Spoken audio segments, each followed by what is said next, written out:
Hello दोस्तों, कैसे हैं आप सभी लोग। आप सभी का स्वागत करता हूं फिर से अपने चैनल नॉलेज बाई जी पर। मैं हूं आपका दोस्त अमित कुमार, लेकर आया हूं आपके लिए एक और न्यू इन्फॉर्मेटिव वीडियो लॉ से संबंधित। आज हम इस वीडियो में सुप्रीम कोर्ट की एक लेटेस्ट जजमेंट को समझने वाले हैं, जिसमें कि सुप्रीम कोर्ट ने मैरिज को डिसॉल्व किया, किस आधार पर किया, इररिपीटेबल ब्रेकडाउन ऑफ मैरिज। इस टर्म के बारे में आई होप आपने सुना होगा।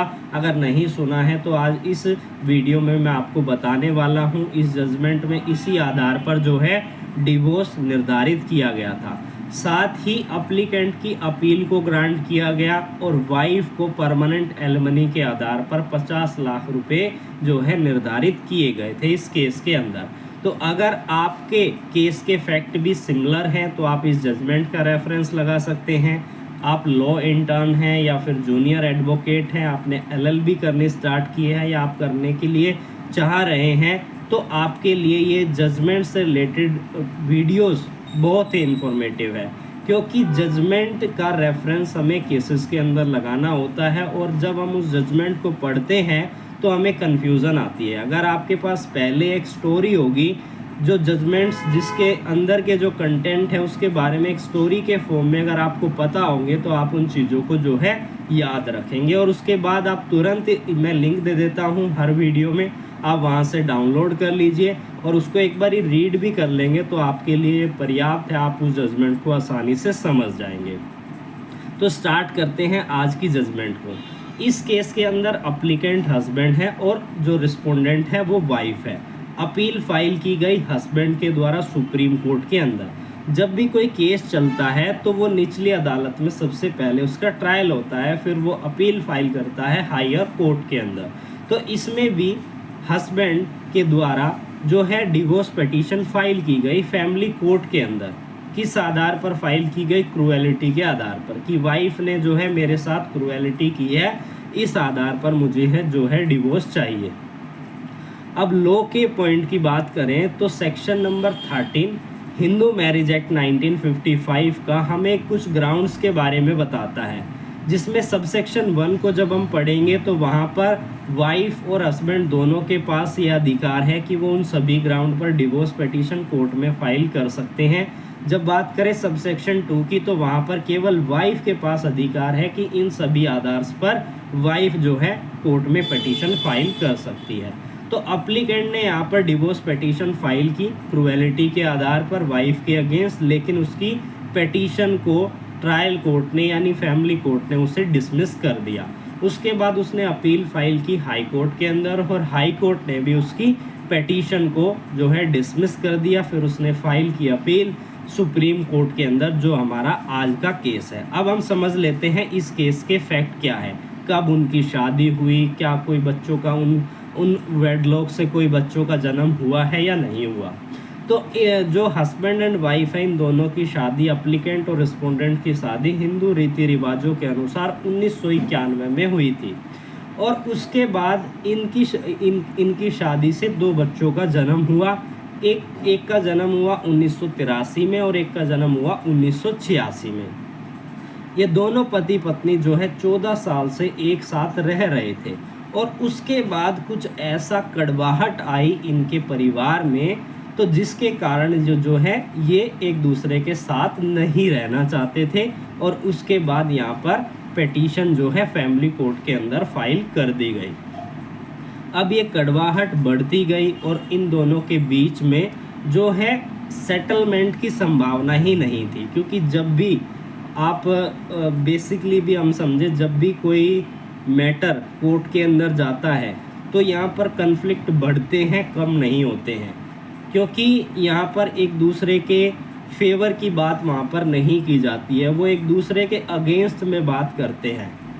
और जब कोई शादी काफ़ी लंबे समय से एक दूसरे से पार्टी अलग रह रही है, पार्टीज कोर्ट के चक्कर लगा रही है, डेली कोर्ट में जा रही है हियरिंग के लिए, हर महीने या 2 महीने में जा रही है हियरिंग के लिए, अड़ोसी पड़ोसी या रिश्तेदार सभी कुछ इस तरीके से बताते हैं कि जो कि उनके माइंड को घुमा देता है। और समाज में भी एक तरीके से जब किसी के घर में पुलिस आए या वो कोर्ट में कोई उसे देखे, तो यहाँ पर एक तरीके से मोरली मैं बात करूँ तो उनके जो माइंड पर असर पड़ता है इस चीज़ का, और जो कि उनकी शादी को एक्सेप्ट करने की बजाय तोड़ने पर यहाँ पर हो जाती है। तो इस केस के अंदर भी कुछ ऐसा ही हुआ था। जो पार्टीज थी 14 साल से एक साथ रह रही थी, लेकिन किसी कन्फ्लिक्ट के कारण उनके बीच में कड़वाहट आ गई और वो दोनों एक दूसरे से अलग रहने लगे, और यहाँ पर डिवोर्स पिटीशन जो है कोर्ट के अंदर फाइल कर दी। अब यहाँ पर एलिगेशन दोनों तरफ से लगाए जाते हैं। जब भी कोई पिटीशन कोर्ट में फाइल की जाती है, चाहे वो कोई भी आधार हो, तो ऐसे में एलिगेशन लगाए जाते हैं। तो यहाँ पर हस्बैंड ने क्या एलिगेशन लगाए कि इल ट्रीट किया जा रहा है मेरे साथ, मेरे फैमिली मेम्बर्स के साथ, और वाइफ ने क्या एलिगेशन लगाए कि ये मेरे को हरेस करता है, ये मेरे को क्रूएलिटी करता है। इस आधार पर एक दूसरे के अगेंस्ट में, मतलब कि एलिगेशन एक दूसरे के अगेंस्ट में लगाए गए। बेस्ट एफर्ट करने के बावजूद भी कोर्ट्स के द्वारा यहाँ पर पार्टीज़ के बीच में सहमति नहीं हो पाई, पार्टीज़ के बीच में सेटलमेंट नहीं हो पाया, और यहाँ पर एक आधार जो कि उनकी मैरिज को डिसॉल्व करने का कोर्ट ने निर्धारित किया, वो था इररिपीटेबल ब्रेकडाउन ऑफ मैरिज।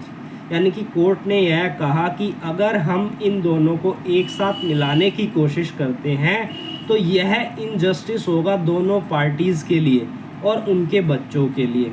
तो यहाँ पर न्याय को ध्यान में रखते हुए यहाँ पर यह एक ग्राउंड बनता है कि हम इररिपीटेबल ब्रेकडाउन ऑफ मैरिज के आधार पर इनकी मैरिज को डिसॉल्व कर दे, इनको तलाक निर्धारित कर दे।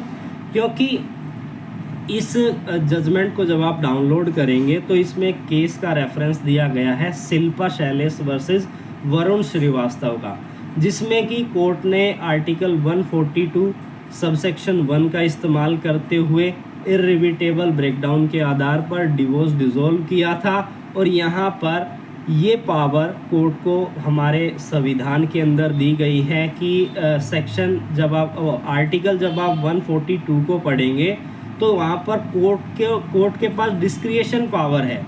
यानी कि जहाँ पर कोई लॉ निर्धारित किया नहीं गया है किसी भी विषय पर, तो ऐसे में कोर्ट इस आर्टिकल का इस्तेमाल करते हुए उनको न्याय दिला सकती है। तो यहाँ पर यही आर्टिकल का इस्तेमाल किया गया था। इस आर्टिकल को आपको एक बारी बैरेक्ट से पढ़ लेना है। ये आर्टिकल यही कहता है कि अगर कोई लॉ नहीं है और यहाँ पर पार्टीज़ के साथ अन्याय हो रहा है, तो ऐसे में कोर्ट न्याय को ध्यान में रखते हुए अपने डिस्क्रिएशन पावर का इस्तेमाल करते हुए पार्टीज़ को जस्टिस जो है दिलाएंगे। अब यहाँ पर इस केस के अंदर कुछ ग्राउंड्स भी दिए गए कि इन आधारों पर जो है जब भी ब्रेकडाउन ऑफ मैरिज की बात की जाती है, इस आधार पर मैरिज को डिसॉल्व किया जाता है, तो इन फॉलोइंग फैक्टर्स को यहाँ पर कोर्ट को जो है ध्यान में रखना है। सबसे पहला फैक्टर यहाँ पर क्या है, जस्ट वेट, तो पीरियड ऑफ सेपरेशन, कि कितने समय से पार्टीज़ एक दूसरे से अलग रह रही हैं। दूसरा फैक्टर यहाँ पर क्या है, दूसरा फैक्टर है कि जो इकोनॉमिकली दोनों पार्टीज़ की बात करें तो इकोनॉमिकली कौन यहाँ पर सक्षम है, अगर बच्चे हैं तो कौन उनका पालन पोषण करेगा, इस बात को भी ध्यान में रखा जाएगा। क्योंकि डिसोल्यूशन होने के बाद यहाँ पर एलिमनीज़ की बात आ जाती है, डिसोल्यूशन होने के बाद बच्चे के वेलफेयर की भी बात आ जाती है कि कितने लंबे समय से उनका रिलेशनशिप जो है कैसा रहा, उनमें कोहैबिटेशन हुआ या नहीं हुआ, कि कब किस साल से वो अलग रह रहे थे। तो ये सारी चीज़ें जो है कंसीडर की जाती है। जब इस जजमेंट को आप पढ़ेंगे तो आपको सिंपली समझ में आ जाएगा। और यहाँ पर इस केस के अंदर जो पार्टीज़ थी वो 22 साल से एक दूसरे से सेपरेट रह रही थी। और उनका कोहैबिटेशन की बात करें तो जनवरी 2022 में उनका लास्ट हुआ था, तब से अब तक 22 साल हो चुके हैं। 22 साल से वो एक दूसरे से अलग रह रहे हैं। जब हम इररिपीटेबल ब्रेकडाउन ऑफ मैरिज की बात करते हैं तो 6 साल या उससे ज़्यादा साल के लिए पार्टीज़ एक दूसरे के साथ नहीं रह पा रही हैं और वो कोर्ट को सेटिस्फाई कर देते हैं कि यहाँ पर अगर पार्टी एक दूसरे के साथ रहती है तो ये इनजस्टिस होगा उसके साथ। तो यहाँ पर इस आधार पर इररिबिटेबल ब्रेकडाउन ऑफ मैरिज के आधार पर मैरिज को डिसॉल्व यहाँ पर किया जा सकता है। और इस केस के अंदर फिर से उसके बाद जो मेंटेनेंस की जब हम बात करें तो मेंटेनेंस कोर्ट ने निर्धारित की 50 लाख रुपए की मेंटेनेंस जो है, परमानेंट मेंटेनेंस जो है कोर्ट ने निर्धारित की वाइफ के फेवर में कि जो अप्लीकेंट है वो वाइफ को 50 लाख रुपए की मेंटेनेंस जो है देगा। तो इस आधार पर अप्लीकेंट की अपील को कोर्ट ने एक्सेप्ट किया, जिसमें कि अगर हम निचोड़ की बात करें तो इसमें लॉ की बात करें तो आर्टिकल कौन सा है हमारा 142 सबसेक्शन 1 ऑफ इंडियन कॉन्स्टिट्यूशन, वो इम्पोर्टेंट है, वो आपने पढ़ना है। सेक्शन 13 को आपको पूरे अच्छे से पढ़ना है, जो डिवोर्स के ग्राउंड की बात करता है।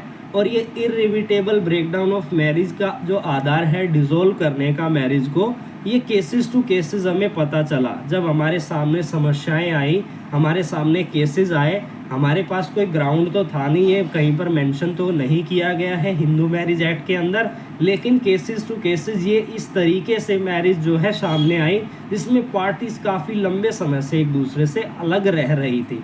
तो क्या ये उनके साथ अनजस्टिस नहीं हो रहा था कि इतने लंबे समय से वो एक दूसरे के साथ नहीं रह रहे हैं, अब उन्हें जो है अलग हो जाना चाहिए और कोर्ट क्या है उन्हें उनकी मैरिज को डिसॉल्व कर दे। तो इस आधार पर यहाँ पर मैरिज को डिसॉल्व किया गया। तो आई होप आपको ये वीडियो अच्छी लगी होगी, आप इस वीडियो से इन्फॉर्मेशन ले पाए होंगे। इसी तरीके की लेटेस्ट वीडियोस के लिए आप हमारे साथ जुड़ सकते हैं। जजमेंट का लिंक मैं डिस्क्रिप्शन में दे दूंगा, आप वहां से इसे डाउनलोड करके एक बारी रीड कर लीजिए।